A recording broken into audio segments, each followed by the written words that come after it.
Hey everybody, welcome to today's episode, and I am incredibly lucky to have Mike Johnston with me. Thank you so much, sir, for taking the time to sit down and let us pick your brain. Yeah, I don't know about luck, but whatever. It's all good. It's all about how you look at it. Cool. Yeah, right. Yeah. Well, let's get right into it. You've been playing music for a bit now, and you've got an album out, and you're working on another one. Yeah. So let's talk about you and how you got your start. What started getting you into playing music and getting out there and doing the thing? As far as like getting out, that sort of happened later in life. I did sing a lot as a kid. I sang in some bands in college, but I was more of a singer, even though I was always playing guitar. But I mean, I got my start singing in the back of my mom's station wagon, you know, right. Singing to AM radio. I'm older. Right. I'm old. Right. I'm old. But I'm Generation X. Yep. I mess around. Anyway, but yeah, so like that part of it I've always been doing. My performance life, though, performance art, like being in front of crowds, really came from sports announcing. Really? Yeah, I promoted professional strongman events, like at the Arnold Classic and at the Mr. Olympia. So I've been on stage like, make some noise, Columbus, you know, and that kind of thing. So what a journey. That was like the real, but I've always had music in the background. I've always played music. I've always wanted to play music. I played for my kids. We would play and sing, do, you know, a little campfire thing. Right. But as far as like playing and singing, as outgoing as I would be, I never would play and sing really in front of like large groups of people. And a friend of mine, Lindsay, she lives in South Bend, Indiana. She kind of tricked me into playing guitar and singing one night with her and another guy. And we ended up doing, what's this? A Plush. Oh, Stone Pilots. Yeah. Right on. Yeah. So I learned all the chords and I was just going to get up there and sort of fill it. And they're like, oh, you're going to play and sing. And I was like, okay. And then there's an amazing place out in Fresno, California called Starving Artists Bistro. Okay. And this guy, Bob, runs it. And it's open mic all the time. So I really started to hone my craft as far as playing and singing and screwing songs up really bad there, because it was always open mic. And you could get up and do like a half-hour set, you know? Right. And then, you know, in my 50, I started writing my own music and I fell in love with it. And I've been performing my own music and other covers ever since. And it's because my musical journey spans many decades. I know covers like everything from stuff from like the 50s and 60s to 70s rock. Everybody happy. Like, yeah, I can, you know, grandma would be out there dancing and even, you know, so yeah.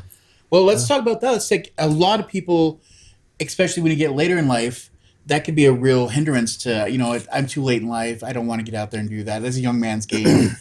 Can you talk about that? Have you had any kind of, you know, hurdles that have stopped you or anything like that? No, especially, I mean, probably COVID stopped everybody, of course, you know, for a minute. But I was recording music during COVID, so like it was good for me. The perfect little stop where you could, yeah, exactly. So no, I have not had hurdles. In fact, I think there's more venues right now. I was playing a gig up in Helena, and I met a union guy, a music union guy. Right. And he was saying that right now there are more venues that are looking for singles and doubles, you know, 2 guitar players, guitar player, singer, than even full bands right now. So older musicians tend to singer-songwriter genre, maybe just like one guy in a guitar country, maybe like a duet thing. I think it's easier almost to find gigs. And then, you know, I mean, the bottom line too is if you show up not drunk and high and you're a little bit responsible, maybe, not that all old people are responsible. right. Sometimes you get some old hammerheads, but you know, you get out there, you put on a good show, you kind of read the audience, you might have a more expansive catalog of music to draw from. So I think really if you're an older player and you're sitting around the house doing it, I think getting out and doing it now, there's more opportunity than there's ever been. I mean, there's a brewery or a winery or something on every freaking corner, right? And everybody has a stool in the corner and they want live music. Oh, that's so great advice. And I hope that anybody that would be hearing this, that might push you over that edge, please just get out there, whatever it takes. Yeah, just do it. Let's talk about what were your influence? What musical influences have you had? So my mom and dad, two kind of divergent influences. My old man listened to Johnny Cash and like Chuck Berry and Buddy Holly. So good stuff. That early. But sometime in the 60s, I don't know, maybe 65, 66. I don't know the exact date, but he went to the Newport Jazz Festival. I'm from the East Coast. Mm-hmm. And he saw your boy, this guy right here. Oh, guitar cases on it. Mississippi John Hurt. That's crazy that you had that. My old man saw Mississippi John Just Hurt. Unbelievable. And he just bought all the albums. We used to listen to albums and a guy called Leadbelly. Of course, yeah. And so I grew up listening to blues.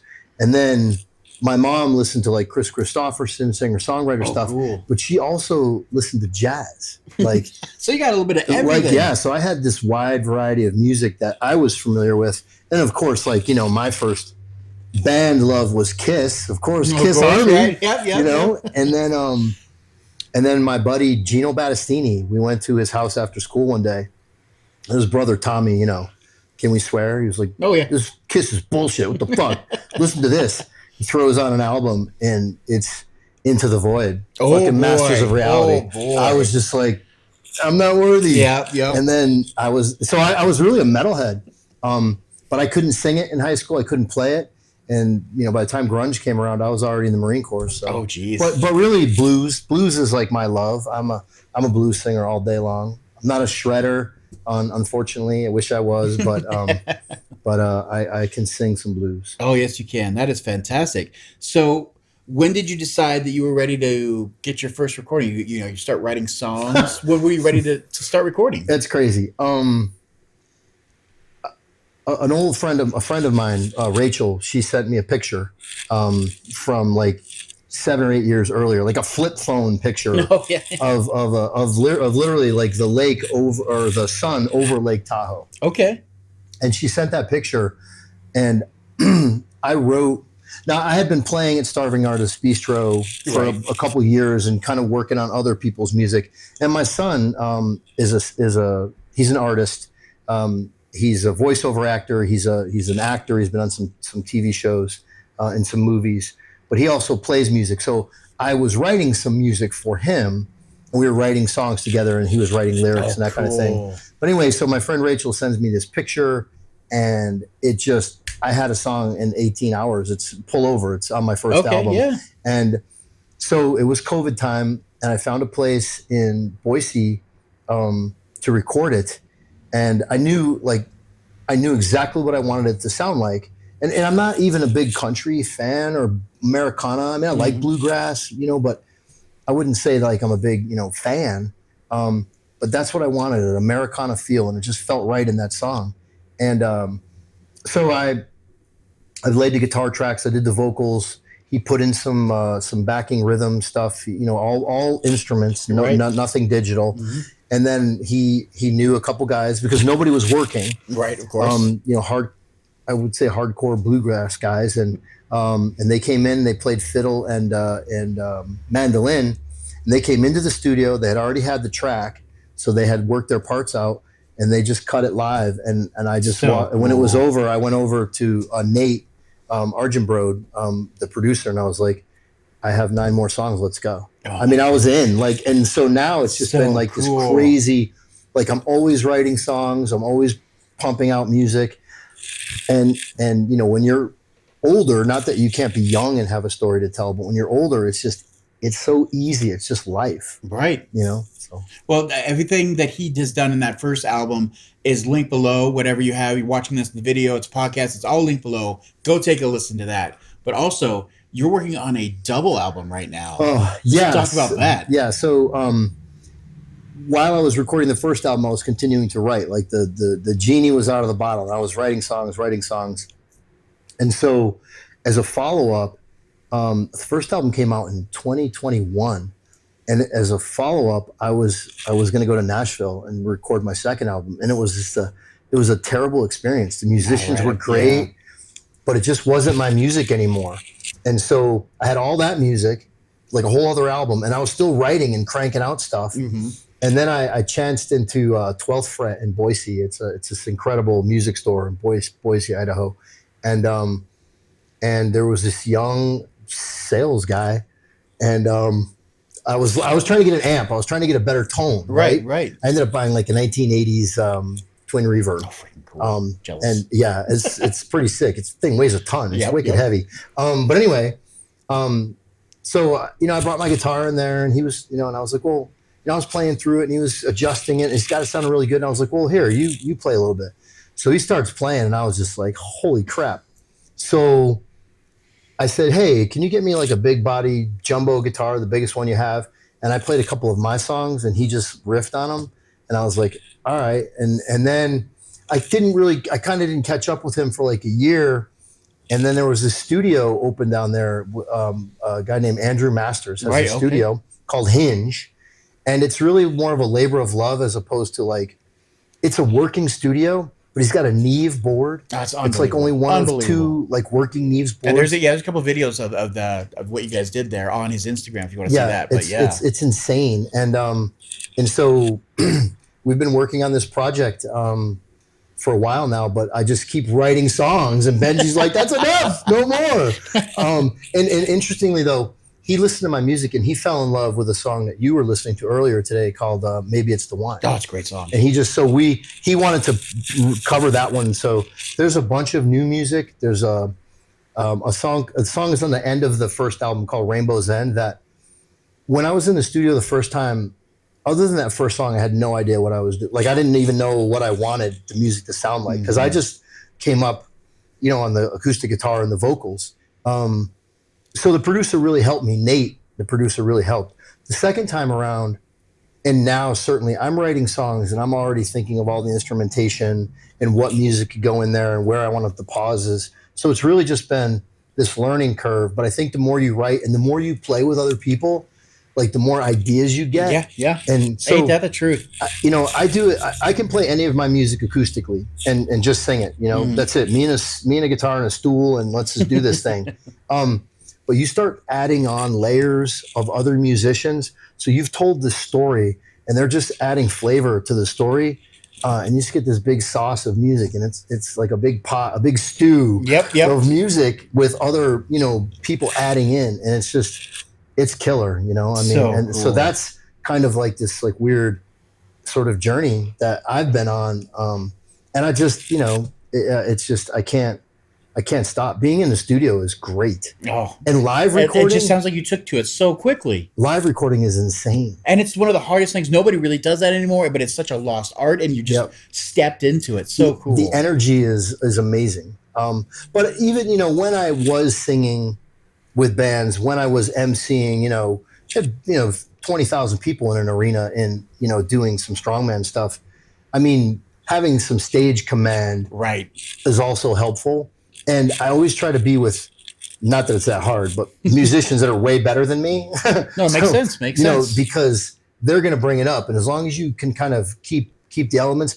Mel Torme used to play with the Marty Page Orchestra. And he would say one of his famous lines, and Mel Torme is this amazing singer. If you don't know who Mel Torme is, look him up. He's got some videos, him doing some bebop stuff with Ella Fitzgerald. That's absolutely incredible. Oh my goodness. But his thing was let the band play. Right. So to me, I like spaces in the music for the band. Right. And just let it breathe. Yeah. Yeah. And then, if you're just doing some rhythm, you just get up there and do some rhythms and just get in there and let the band have their piece, That's something that it almost can't be taught. It's just like a natural reaction as a musician. It's so cool. You're feeding off the other guys, right? Right. Well, we talked about so many of your wins, and I mean, such a great launch to a career. Have you had any hiccups, anything that's kind of... The Nashville thing? Yeah. Yeah, I mean, that was like... the Nashville thing. Yeah. It just, like, it's weird, right? Like, it wasn't... I think the shortest song on my first album is like 3 minutes, and then some of them are 5. Right. And they took all of my songs on the second album, which some of them were really long, and like they tried to compact everything into 3 minutes. And to me, the No, that solo is there for a reason. That extended piece there is there for a reason. The reprise is there for a reason. To me, musically, and since like I'm not trying to score a top 10 anything, I'm trying to create music that I love because I have a career. And yeah, sure, if somebody picked my stuff up and I was famous, I wouldn't want to be famous, but if people, if people were coming and listening to the music, that's fantastic. I mean, there's nothing like that because you feed off the audience. I mean, that's just true. But they just changed the music. Now, there was a guitar player, I don't know his name, but the guitar player that played on some of my tracks in Nashville. This dude was sick. He was like, I would love to find that guy. Right. But I mean, other than that, it's just, that was probably the big thing. And, I paid for it and whatever. I had the money. I mean, it sucks. I was acting like I have money. I'm like, oh, I'm scrapping that project and redoing it. Right. But that's essentially what ends up happening. And so the bad part about that is I haven't really put out anything new music wise, other than videos and stuff, but like produced music. In a minute, and I've got this double album. I've got a whole other album ready to go, and then starting new songs for like I don't even know a fifth album, like because I'm always writing. Right. And then, so that would probably be the thing that you have to strike when the iron's hot, and if you're pumping out the songs, you got to get it done. And then you can hold on to songs too long too. Yeah, where they're true. That's a thing. I mean. It's you know what I mean? Yeah. You can always redo them, but when you're feeling them, you put them out there, you put them on wax, and you're done, and you move on to the next thing. So I've got a lot of unfinished business, it feels like. So I would say that's the one thing. I mean, I had one bad experience, and I've got a lot of creative stuff that I really just want to get out there. But I play it all at live shows, so people can hear it. But in my head, there's something happening that I want them to hear too, right? And I want them to get those other layers of those other musicians that are adding. So probably that would be the one thing. It's a little bit of a delay. It's a common thing I've heard many times that you will meet some of the best musicians and writers out there, but everything's a factory and it gets homogenized. And I completely have heard that so many times. So you have so much. What's the next big thing coming up for you? Is it just the album? Is there anything else coming up for you that's really big? No, not really. I mean, just doing more shows, getting out there more, live performances. I think, somebody was asking me the other day, how do you monetize on Spotify? I mean, you get like a quarter of a penny per download or whatever. 0.001, yeah. If Snoop Dogg's not getting like millions and millions of dollars, I'm certainly not, you know? But really it's kind of getting a handle on I've tried to up my Instagram. It's really the only social media. I got a little bit on Facebook, but my social media game a little bit, get people to listen. My demographic has changed. Right. I'm following my demographic. It's an older demographic. It's like 30 to 65. Right. That's my wheelhouse. But it's gone from like 70% men to now 70% women. Okay. So it's just trying to do the things to gain a following and do it organically. Makes sense. I would love to find a booking agent. I think that they hide under rocks. I don't know if they actually exist. And just really do more live music. But when I lived in Boise and I had to move to Montana, I chose Missoula, for my day job, but put another band back together because I really do love. I love playing out. I love playing with a guitar player and just doing some small, intimate setting stuff.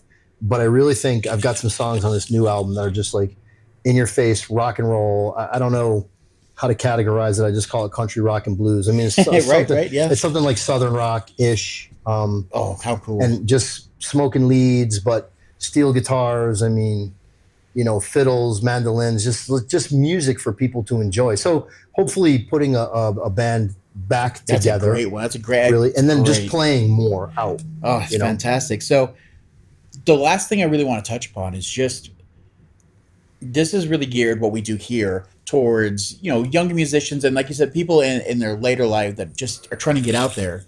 Is there any kind of advice you would give to those kind of people that are looking at to get their first step or maybe take that next step in their career? Nike. Ooh, Just do it. just do it. I mean, seriously, like, go to an open mic. There's a ton of open mics. Right. I've only been to one open mic where there was somebody who was a jerk. Mostly everybody's so supportive. Any open and now, like, across the different states I've lived in, California, Idaho, Montana. I've been to a couple open mics, like in Illinois. Right. In Illinois. And people are just like, yes, just get up there. Indiana. People are just like, get up there and do it. And they clap and whatever because they know it's there. And then they know it's their turn next. Right. Right. And then if you go hear live music, like if you're out eating dinner and there's a live musician, just clap. Yeah. Just, because people are just paying attention to what they're doing, but somebody's out there probably sweating and pouring out feelings and emotions. Just acknowledge that, I would say. But if you can, maybe slip a couple dollars in the tip jar. Maybe, but, $2. Throw $2 in the tip jar. Yeah. I mean, there's nothing like that. Somebody walks up and says thank you. I don't care if it's $1. They throw, whatever. Yeah, it still means the world. Your number on a matchbook, whatever. I mean, whatever you're into. I don't know. I mean, I'm just saying. Well, that's fantastic. But, no, that's the thing, and I think that you just really have to. You have to go, and you have to do it. Just and practice. That's wonderful advice. Yes. Practice, Yeah. I mean, make your fingers hurt a little bit. Exactly. If they're calloused, maybe just a little bit more work. A little bit more work. Well, that's fantastic. Well, if you guys have an Instagram account, go and follow. You can see all of his. He posts all his shows he's playing on there. Follow that. Listen to the album. Do anything you can to give some support.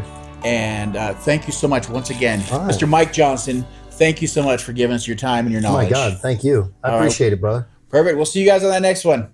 Bye.